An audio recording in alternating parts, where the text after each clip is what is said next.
제 글은 어디 내놔도 자랑할 만한 글은 아닙니다. 하지만 책 2권을 써본 경험으로 제 기준에서 글 한 편을 완성했다는 기준이 생겼습니다. 비슷한 패턴으로 꾸준히 한 꼭지의 글을 완성하다 보면 책 한 권이 되기도 합니다.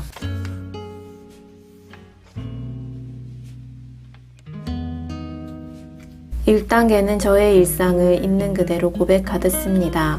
오늘 하루 동안 있었던 일도 좋고 들었던 말이나 갑자기 든 생각, 인상 깊었던 영상도 좋습니다.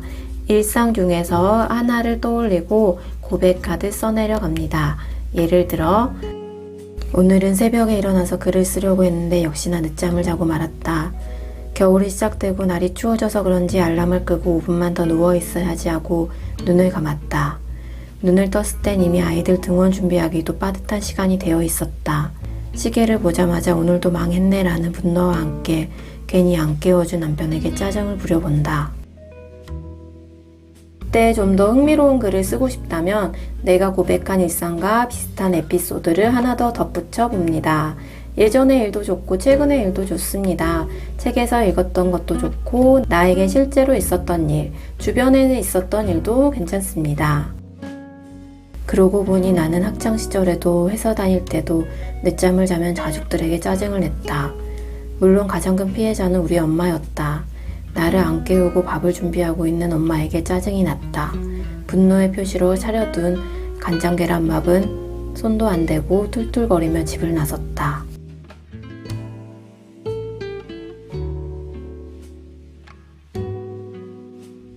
2단계는 1단계에서 쓴 에피소드에 대한 나의 기분을 써봅니다.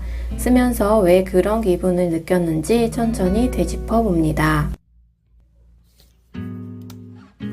나에게 늦잠은 하루의 첫 단추가 잘못 끼워진 기분이다. 그래서 내가 원하는 시간에 일어나지 못하면 짜증이 확 올라왔다. 어리석은 습관인 줄 알면서도 쉽게 고칠 수가 없었다. 그 짜증은 하루가 다 가도록 쉽게 풀리지 않았다. 다운된 기분은 회복이 늦었다.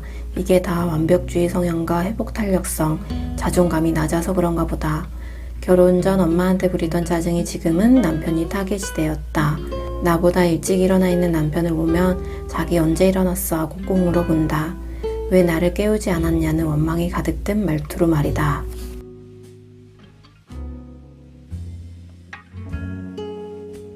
(3단계에서는) 사건을 일반화하며 의미를 부여해 봅니다. 오늘 아침에도 예상 시간보다 1시간을 더 늦잠을 잤다. 짜증이 확 밀려왔다. 하고 싶은 일이 많았는데 아무것도 못하고 하루를 쫓기듯 시작하게 되니 아이들에게도 좋은 소리가 나오지 않는다. 꿈을 대지 말고 빨리 챙겨라는 가시돋친 말이 나온다. 나부터 잘해야 하는데 화살이 다른 곳에 가서 꽂힌다. 이 글을 쓰면서 왜 늦잠을 잤는지, 늦잠을 잤을 때 이미 망쳐버린 나의 기분에 대한 깊은 고찰이 필요하다는 생각이 들었다. 사실 기상시간은 아침에 울리는 알람 5개보다 밤에 몇 시에 잠드는지가 더 중요하다. 제 시간에 잠들려면 하루 동안 충분히 에너지를 불태우는 것도 중요하겠지. 결국 다시 돌고 돌아 늦잠을 잤더라도 오늘 하루를 충분히 잘 보내야 다시 제 시간에 잠이 들고 내가 원하는 시간에 일어날 수 있는 것이다. 아침에 어디서 많이 본 듯한 풍경이 스쳐 지나간다. 바로 10살 된 우리 아들이다. 아이는 자기 전에 아빠 나 6시 30분에 깨워줘 라고 말해둔다. 하루는 아이가 곤히 자고 있어서 차마 못 깨운 적이 있었다. 아이가 버럭 화를 낸다. 나 왜 안 깨웠어? 화내는 아이의 모습을 보니 기분이 이상해진다. 내가 똑같이 당할 수도 있겠구나.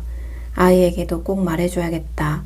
내일 기상을 위해 제 시간에 잠드는 사람이 되자고 말이다. 이러해서 내가 깨우친 나름의 의미를 담아 글을 마무리해 봅니다. 하지만 꼭 어떤 의미를 담아야 하는 건 아닙니다.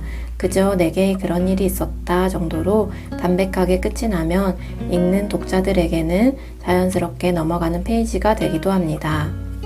특별한 방법은 아니지만 처음, 중간, 끝이 있으면 완성된 글이 될 수 있습니다. 말은 쉽지만 꾸준히 글을 쓴다는 저에게도 늘 어려운 일입니다. 분명한 건 어설픈 글쓰기라도 안 해보는 것보다는 한자라도 써보는 편이 글쓰기 실력을 올릴 수 있는 유일한 방법이라는 것입니다. 오늘 여러분이 쓸만한 에피소드는 어떤 게 있었나요?